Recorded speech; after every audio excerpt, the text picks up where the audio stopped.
Hello friends, hope you all are fine. State exam के preparations हमने start की थी पीजीटी केमिस्ट्री के लिए। एस्टेट 2022 का पेपर हम सॉल्व कर चुके थे। 21 का पेपर हमारा अभी चल रहा था। उसी सीरीज़ को आज हम आगे बढ़ाते हैं। 2 वीडियोज़ इसके ऑलरेडी मैं अपलोड कर चुकी हूँ। आज ये थर्ड पार्ट है वीडियो का। Okay, let's start.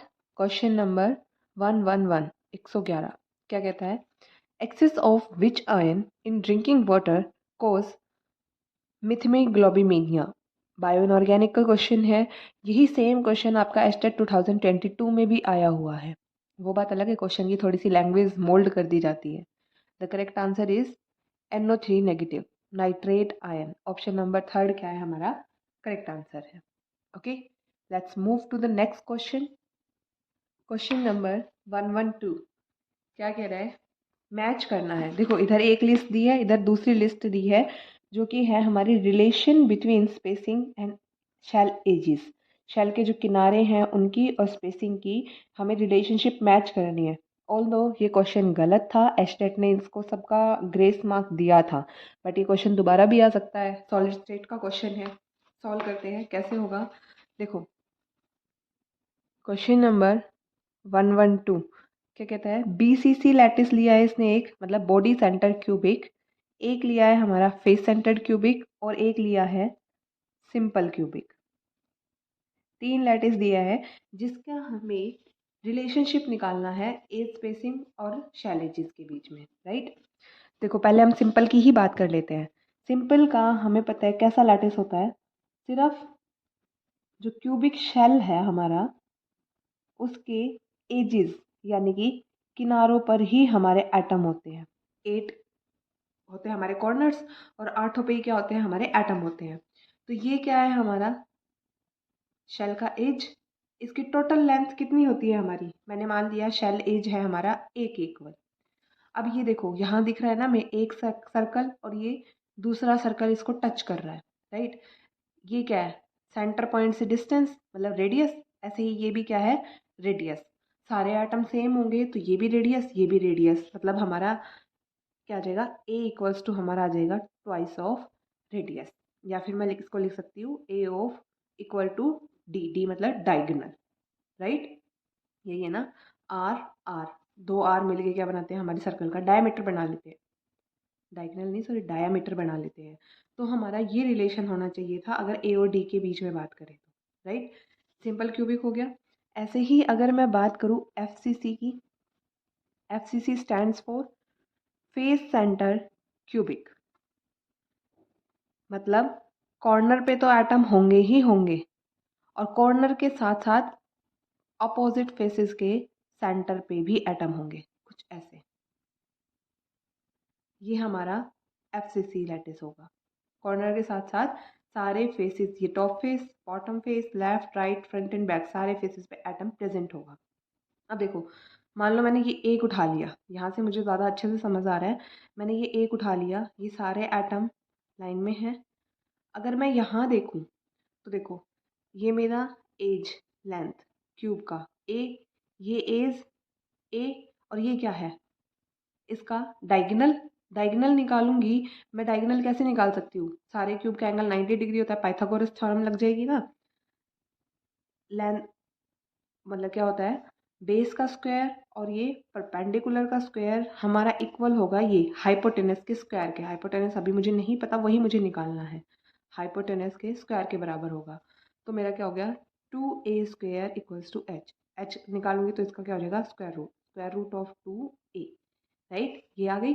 अब ये देखो, आर, 2r, और ये 3r, और ये 4r, मतलब square root of 2a equal होगा मेरा 4 ऑफ r के।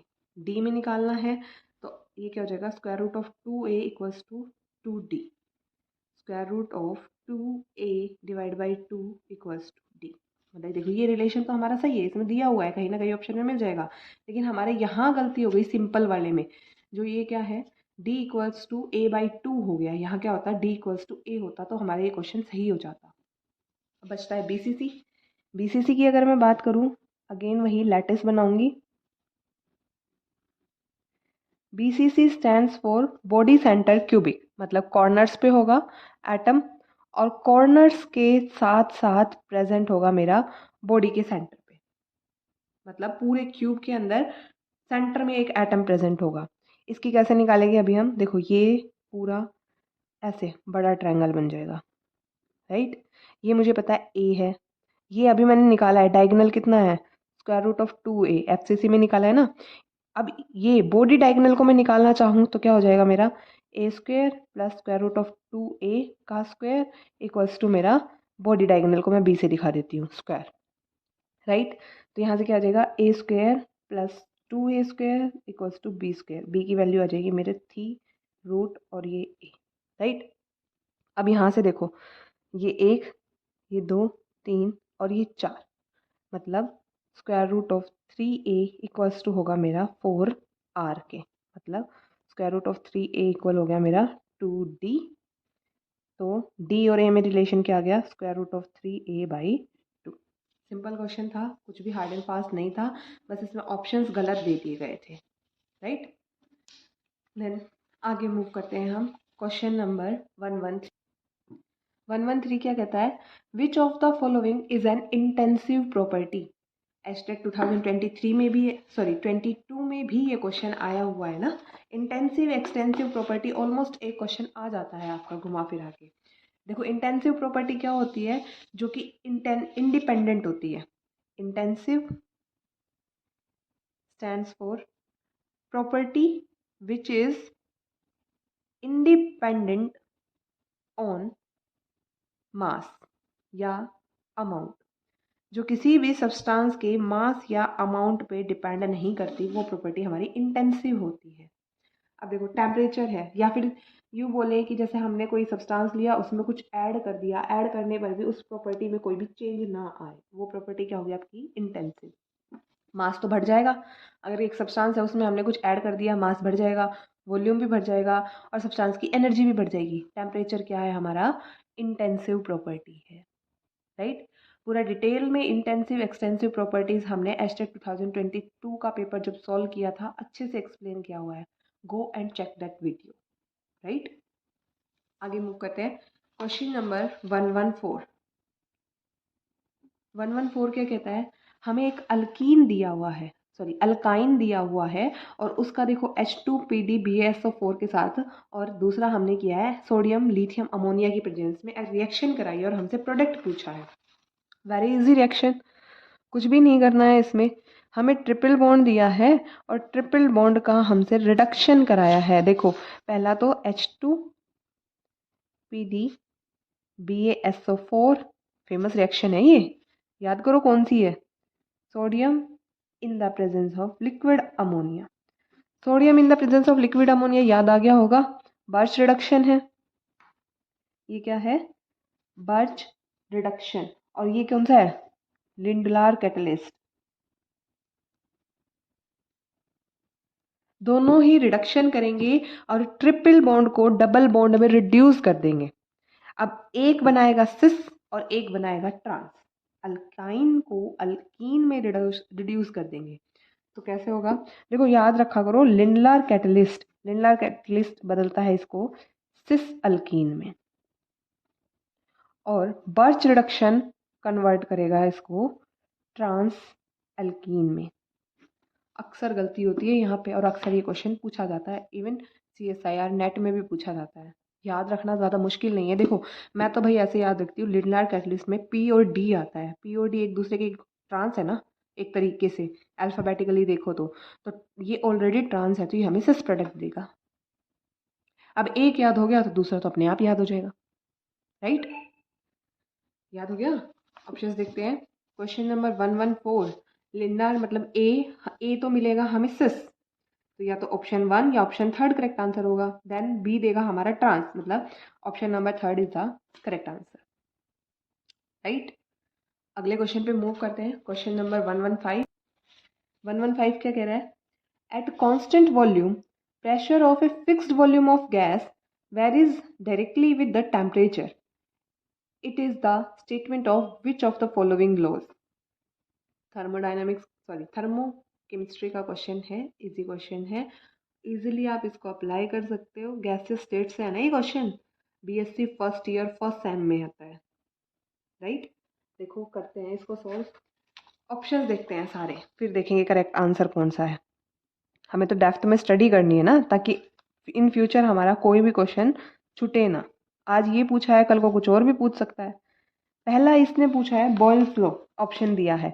बॉयल्स लॉ में क्या होता है, याद रखना, बॉयल करना मतलब टेम्परेचर। बॉयल्स लॉ में क्या होता है, हमारा टेम्परेचर कांस्टेंट रहता है। बॉयल में बॉयल करते हैं तब तो टेम्परेचर बढ़ता है, पर बॉयल के नाम से याद क्या आता है हमें, टेम्परेचर। लेकिन बॉयल्स लॉ क्या कहता है, टेम्परेचर कांस्टेंट रहेगा। और टेम्परेचर अगर हम किसी चीज़ का कांस्टेंट रखें, देखो हम किसी चीज़ को हीट दे रहे हैं, लगातार गर्म किए जा रहे हैं, लेकिन हम उसका टेम्परेचर भी नहीं बढ़ने दे रहे, तो क्या होगा, वो गैस एक्सपैंड करेगी। एक्सपैंड करेगी, वॉल्यूम बढ़ेगा।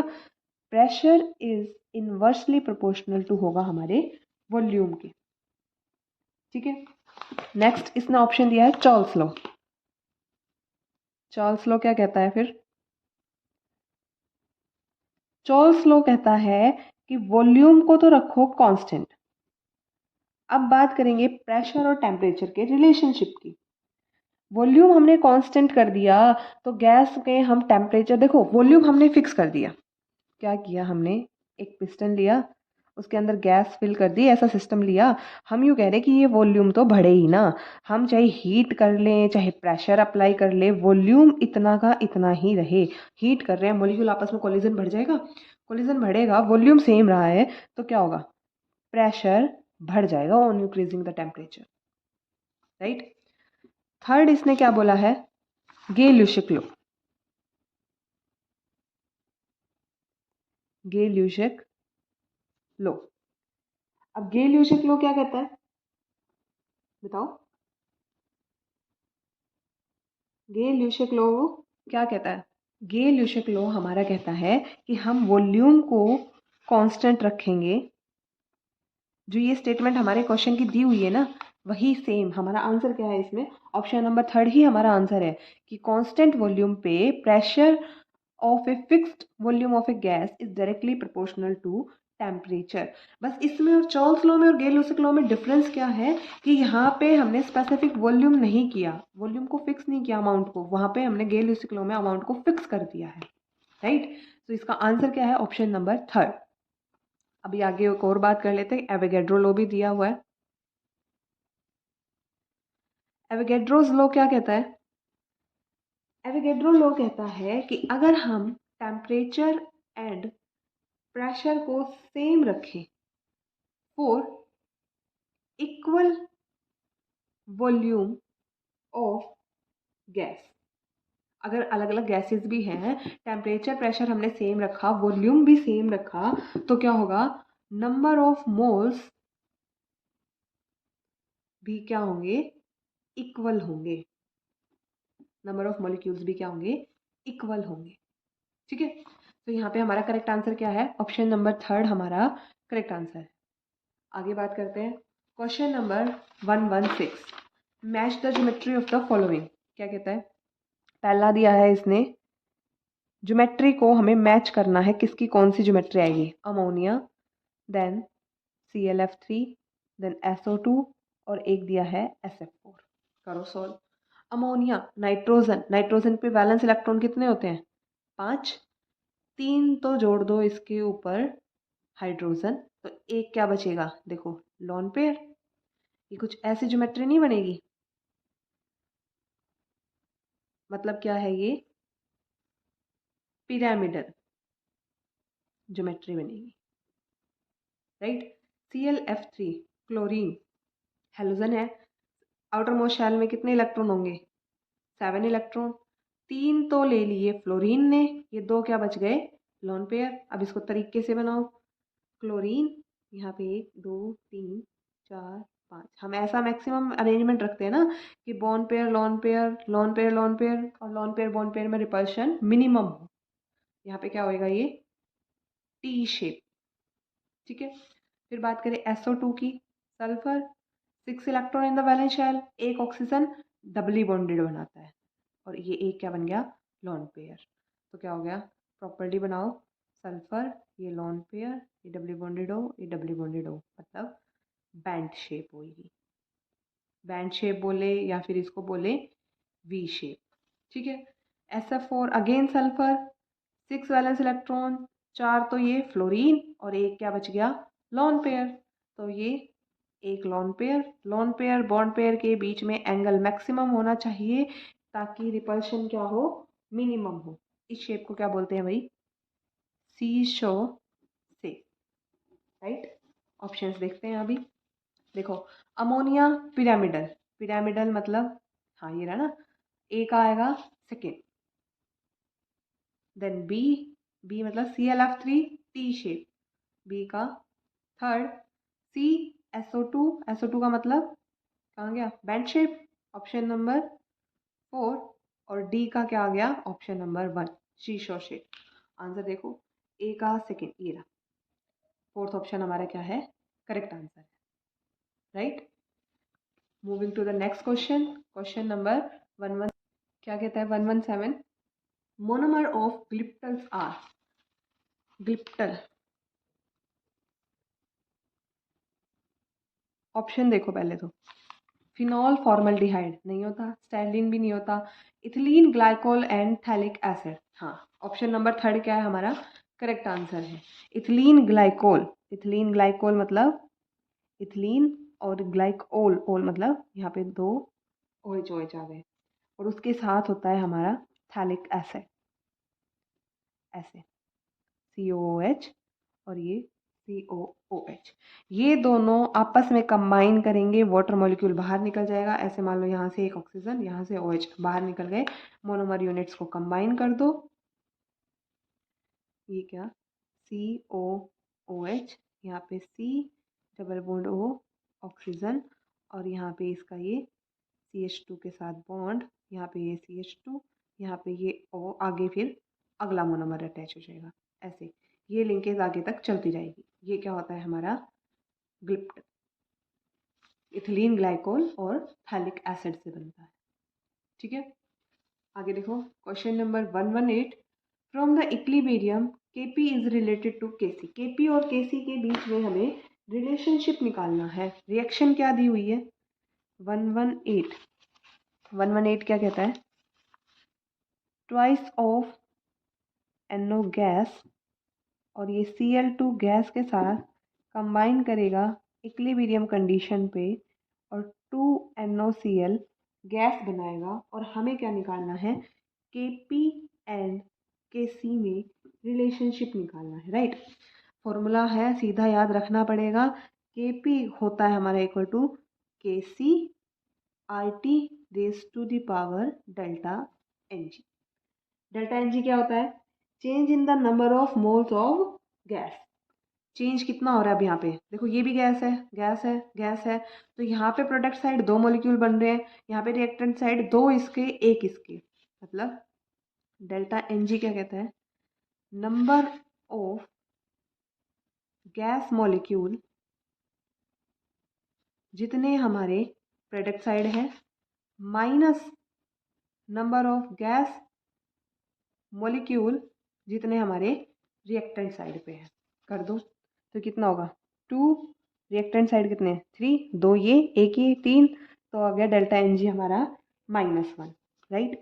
Kp क्या हो जाएगा, Kp equals to Kc RT raise to the power -1, मतलब Kp equals to Kc divide by RT, right. Option देखते हैं, Kp equals to Kc divide by RT, option number third क्या है हमारा, करेक्ट आंसर है। ठीक है, 118 ऑप्शन नंबर थर्ड क्या है, करेक्ट आंसर। आगे मूव करो, क्वेश्चन नंबर 119 क्या कहता है, no two electrons in an atom can have the same set of 4 quantum numbers. Easy question है, inorganic chemistry BSc first year या फिर बोले क्लास +1 का क्वेश्चन है। देखो सबसे पहले हम बात करते हैं पॉली एक्सक्लूजन प्रिंसिपल, यही इसका आंसर है ना। पॉली ने ही बताया था कि एक शेल में एक से ज़्यादा एटम नहीं आ सकते, या फिर बोले कि एक शेल में मतलब एक इलेक्ट्रॉन के कोई भी सारे क्वांटम नंबर्स सेम नहीं हो सकते, चाहे एक डिफरेंट हो, डिफरेंट होगा। अफबाउ ने क्या कहा था, अफबाउ ने कहा था कि हम इलेक्ट्रॉन्स की फिलिंग एनर्जी की इंक्रीजिंग ऑर्डर में करेंगे, राइट। N+L क्या था, बोहरबरी रूल था, जिसने क्या कहा था, हम एनर्जी का प्रिडिक्शन N+L रूल से करेंगे, right. Hund's rule of maximum multiplicity क्या कहता है कि एक ऑर्बिटल में मैक्सिमम 2 ही इलेक्ट्रॉन आएंगे। ओके, आगे मूव करें। हाँ, एक ऑर्बिटल में 2 ही इलेक्ट्रॉन आएंगे, वो भी क्या होंगे, ऑपोजिट स्पिन के होंगे। ऑपोजिट स्पिन के होंगे, ये तो पॉली ने कहा था। हुन्स ने क्या कहा था कि एक शेल में 2 ही इलेक्ट्रॉन आएंगे। Okay, thank you. आगे मूव करते हैं, क्वेश्चन नंबर 120 देखो। Enthalpy of combustion of cyclohexane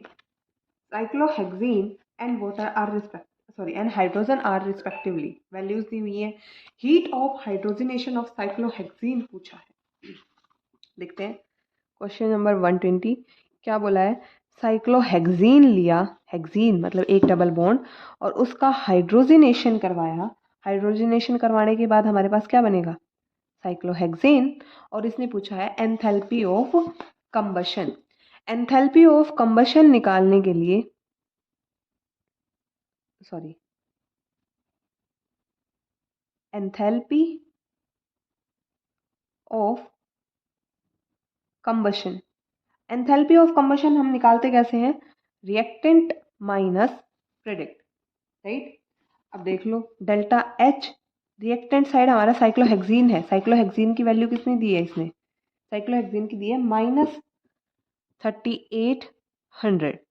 और क्या है रिएक्टेंट H2, H2 की इसने दी है माइनस ऑफ, यहाँ पे प्लस आएगा, -241। और माइनस कर देंगे हम किसकी, प्रोडक्ट की, साइक्लोहेक्सेन की, -3920। और यूनिट क्या है, kilo joule mole inverse. Simple calculation है, ये -3800, ये -241 और ये माइनस माइनस प्लस 3920। इसको सॉल्व करेंगे, इजीली है, कोई हार्ड एंड फास्ट कैलकुलेशन नहीं है, सिर्फ एडिशन सब्ट्रैक्शन है। वैल्यू क्या आएगी, 121 किलो जूल मोल इनवर्स। ये क्या होगा हमारा correct answer. Option number second क्या है हमारा correct answer, right. That's all for today. बाकी के क्वेश्चन हम वीडियो के नेक्स्ट पार्ट में डिस्कस करेंगे। वीडियो को लाइक शेयर और सब्सक्राइब करना मत भूलना। Thank you so much.